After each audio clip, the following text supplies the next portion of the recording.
নমস্কাৰ, আজি আৰু এটা নতুন ভিডিঅ'লৈ আপোনালোকৰ মাজলৈ আহিছোঁ। আজি খাওঁ আহক পাৰৰ জলকীয়া জোল। আহক কেনেদৰে বনাওঁ আপোনালোককো দেখাওঁ।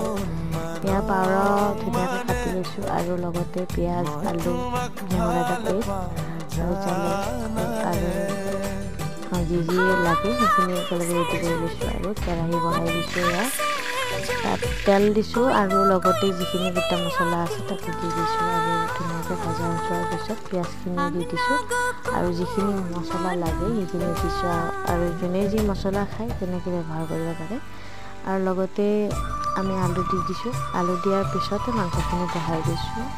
মাংসখিনি ভজা হোৱাৰ পিছত গৰম পানী এড কৰি এয়া পাৰ মাংসৰ জলকীয়া জোল খাবলৈ ৰেডি। ভাতৰ লগত উপভোগ কৰক বা ৰুটিৰ লগত। ধুনীয়া আছিল খাবলৈ। ধন্যবাদ আৰু কেনে পালে জনাব হা।